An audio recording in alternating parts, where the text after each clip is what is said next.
Say what you will about Bashkim Osmani, and police recently revealed they have a lot to say, he nevertheless owns a very nice restaurant beside a marina on a Mediterranean island, especially if you have $4 to drop on a top-shelf bottle of champagne. It might have made officers hungry or thirsty while they searched his place. Police also tossed his luxury hotel, other businesses, and his island mansion in raids spanning 7 countries, coordinated by investigators alleging Bashkim Osmani sits atop one of the most active drug trafficking organizations in Europe. The Mob Reporter here with news on an important drugs and money case targeting a well-heeled Balkan cartel that flooded Europe with cocaine. If allegations are true, it paints a clear picture of the modern face of a transnational crime group. Let me tell you about it. Osmani was arrested recently in Croatia and extradited back to the Spanish island of Mallorca. It's a tourist hotspot. The police theory is that an Albanian-speaking cartel imported large quantities of cocaine from South America, arriving into Europe by sea, hidden in shipping containers at ports in Belgium, Netherlands, France, and Germany. The cartel controlled the entire supply chain, investigators said. Once in Europe, it moved the cargo far and wide, by road and by air, using both cargo planes and, in a sign of its financial resources, by private jets. This is something we've seen before by the Balkan cartels, including back in 2018 and 2019 when they were hit with arrests. The arrests of a big cheese back then launched the new probe, the one that snagged Osmani and 44 others. In Belgium, prosecutors said the cartel's presence was discovered in 2020 after a police search of a garage in Brussels found a large quantity of drugs and, alarmingly, counterfeit police uniforms. Investigators linked it to an Eastern European crime group living in Brussels that had hooked up to work with the so-called Limburg Mafia, a Southern European crime group operating where Belgium, Germany, and the Netherlands meet. Belgium and Spanish authorities learned they were investigating the same bunch of suspects and started working together. A year ago, the probe grew exponentially after authorities hacked into the Sky ECC encrypted phone service. This was a communications system that criminals trusted to provide them with utmost secrecy. By breaching the encryption, investigators read and tracked messages connecting importers to suppliers in Brazil, Ecuador, Colombia, Peru, Bolivia, and Paraguay. Police also tracked suspects flying back and forth to Dubai, Mexico, and Colombia.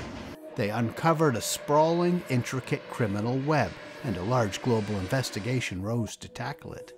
On February 15, 2022, more than 100 coordinated police raids were launched in 7 countries, including investigators in Spain, Italy, Germany, the Netherlands, and Croatia. It was helped by the FBI in America, the NCA in Britain, and the European Union's police agency, Europol.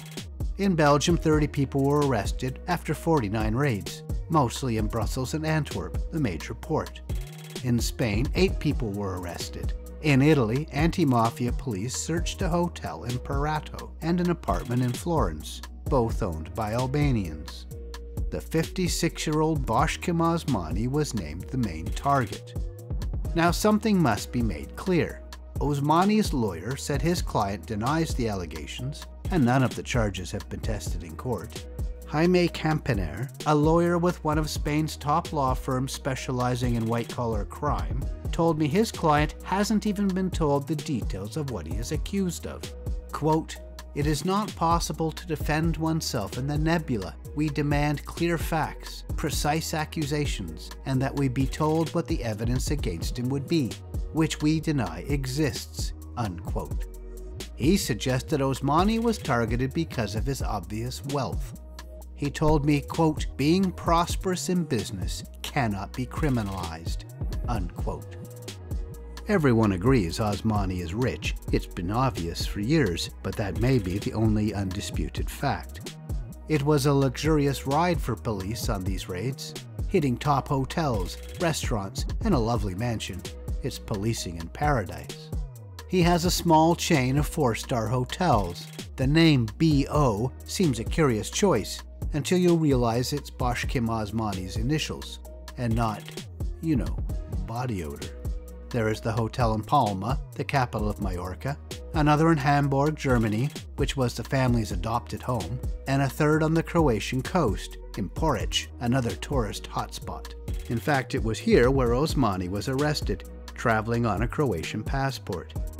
His primary residence these days is in Mallorca, in a mansion which hosted his wedding not too long ago. It was an exhausting search of his large home. As we can see, a safe inside Osmani's home was particularly difficult to crack.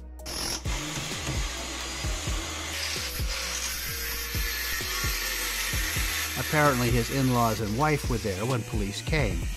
That might make for an awkward family dinner down the road, but a family reunion will have to wait. For now, he remains in jail. Authorities allege tens of millions of dollars were laundered on the island through real estate, expensive works of art, wine, luxury vehicles, jewelry, and cryptocurrencies. In Hamburg, the Osmani brothers' longtime home, police raided 7 properties. Osmani emigrated to Germany with several brothers in the late 1970s as Kosovar Albanians from what was then Yugoslavia. Their startling financial success attracted attention and suspicion. Germany's Der Spiegel news magazine said the oldest brother once drove a truck collecting used clothing and later switched to a flashy Ferrari. The brothers built a formidable financial empire there, with large real estate holdings and more than a dozen nightclubs, including a landmark waterfront pub that was particularly popular. After 2 weeks in prison in Croatia, Osmani was extradited to Mallorca under heavy guard and taken to court in a police convoy, where he faces charges of money laundering and criminal organization. Despite the nature of the probe, he has not been charged with a drug offense. We'll watch to see how the case unfolds. Police analysts say this probe unmasks the face of the modern underworld, moving away from clan or family-based gangs to cooperative ventures. Homogenized transnational criminal groups reaching further, moving faster, and working more cooperatively than ever before. Globalization, corporatization, and agility are their watchwords. Like big business, gangsters are knitting together their own expertise and their own needs with those of others around the world. And after their deals are done, they all run off with bags of cash to invest in safe assets in safe places. And police say that Mallorca was perfect for that. Until now. Thanks for watching, and please subscribe.